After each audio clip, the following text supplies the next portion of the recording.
This piece of plastic is the perfect example on countless items that I regret spending the money on and spending hundreds of dollars and wasting it. We literally had to cut it off my vehicle. I bought the Rooftop system thinking it was the Overland standard for carrying fuel, but in reality, using them was a nightmare. In reality, the sun, if you mount these on the outside of your vehicle, fades them, the plastic cracks, the cap will just stop working because it gets so sun-faded and cracks. It's just not a high quality product. And there's plenty more in this video that I'm gonna go over, so stay tuned. Now, it wasn't this exact Rooftop that I had all my issues with. This was actually on one of our razors. I just have this in our garage. The exact one I threw away a long time ago, but I do have a video that I'll put up like right here on, we literally had to cut it off my vehicle because the locking mechanism got so stuck, WD-40, nothing worked for it, so we cut it off and I threw them away. As I said, I'll put the video here for you. And then I learned the hard way, just because a lot of people run a product doesn't mean it's a good product. So let's go into some others. The next set of products that I'd like to talk to you guys about is what I like to call the Chinese mold trap. I kind of threw all that stuff away or sold it on Marketplace, so I'll put a bunch of images of kind of what I'm talking about here. I've had Roam boxes on my truck. I've had, generic awnings on my truck. Basically, a lot of these products are just made in a Chinese factory, and a bunch of these companies like Roam and countless other ones just slap their logo on it and sell it to you. And they're all from the same place. Also, that accounts for outdoor lighting. Most of them come from the same Chinese factories or, the couple producers in China. I heard multiple times that people love them and it works fine. The ones I've bought, they always get water in them. The wiring sucks and they're just a real pain, and you kind of can't get parts for them and you can't get different lenses and stuff like that. So those can be a real headache. So every time I've bought a Chinese light, I've instantly regretted it. So I just do not recommend that at all. Another thing I regret doing in the Overland space is cutting corners and cutting costs of stuff that truly matters. So when I was going to 35s, I wanted to, you have to do a body mount relocation or chop. The chop was, less, it was like 40 bucks for the plates and you just get someone to cut it off. So I went that route. It did nothing. It still rubbed really bad no matter what we did. So I, spent the extra money, chopped off the body mount and did a body mount relocation by DRT. Do that if you're, in the Toyota space. Don't cheap out on stuff that truly matters. I also kind of did the same thing with my rear bumper. I just got a normal base, non-swing out bumper. I'll, put some B-roll of it. I wanted to swing out when I got that bumper, and I wanted to swing out a couple years later, so I had to pay the extra money to get a swing out built on it.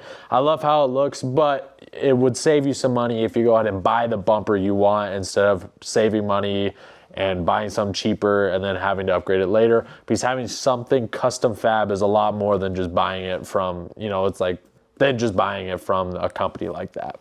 And then there's the gadget trap. I have bins and bins and bins full of gear that I just don't use anymore. That includes lights, kitchen gear, knives, just sleeping stuff, everything.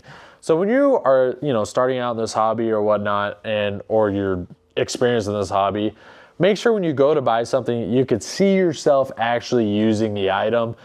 There's so many items out there and there's so many people selling you stuff. And then when you're buying all this stuff, a lot of people, I fell into this trap. I wanted to look cool rather than perform well. And sometimes the cheaper stuff looks cooler, but it doesn't perform as well. So like on my 4Runner, I got these like special lights and they like headlights, and they just didn't even work. And it was just a real pain, a giant waste of money just to look cool. So actually figure out what you want and make sure it performs well. Don't fall down the look cool trap or whatever. On my truck, I also regret getting a bed rack.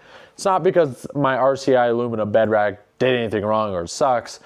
I wish I went more of the cab route so I could have something a little more weather resistant and, bigger space to put stuff in there. So that's just something personally for me, but there's nothing wrong with having a bed rack or a cap. I just wish I went that route instead of going to bed rack. So sooner or later I might upgrade to that. Now, if you plan on doing a lot of wheeling, like rocky stuff where you're hitting your skids and stuff, I would highly recommend getting a Diff skid. I didn't get one in the beginning, did some wheeling for a couple years, and then I looked at my Diff and went, oh my God, this thing is pretty beat up. So I went and got a Diff skid, fixed that problem, get the appropriate skid plates for your vehicle. Now with buying Overland gear, if I could go back in time and tell myself this one thing, it would be to buy more stuff on Marketplace, eBay, and sales and stuff like that. This isn't a cheap hobby, and all the stuff is very expensive. So if you live in a big city, before you buy anything, go on Marketplace, see if people are selling what you want, and you can get it for like 50% off. You know, check the quality and check if they destroyed it or not. I'm only skeptical on electrical stuff on Marketplace because if you're not keen on, you know, stuff like that, it's kind of hard to test and make sure it's right. So I like to stick with just more hard products. So that's what I wish I did. I also regret just not planning more into the future of what I wanted my build to be. When you first start out, if you're first building a vehicle, what do you want to do? Do you want to overland? Do you want to rock crawl? Do you want a pre-runner? Do you want a good daily? Like, what do you want? And do you see yourself changing in the future? So when you go to build, buy parts that really surround what you do.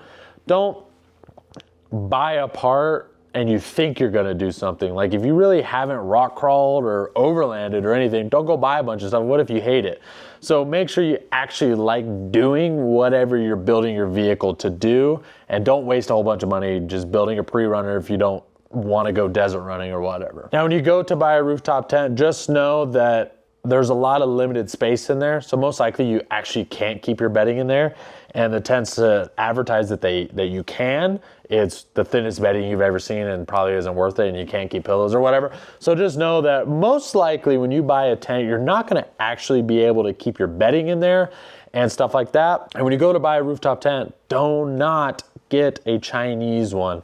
I've only heard bad things about the Chinese one, so don't do that. Do FSR, iKamper, Go Fast Camper, stuff like that, made where you know that it's quality material, because it's going to sit outside your vehicle. It's going to be in the elements. So you just want something more better than what the Chinese market can offer, honestly. If you're looking to do like a social media on your truck or something like that, YouTube or whatnot, and you haven't started yet, when you go to build your vehicle, stick with one brand for all your products. So like a lot of brands won't want to work with you if you have a blank brand for your bumper and another brand for your rear bumper, or another brand for your rock sliders or roof rack or whatever, like competing brands.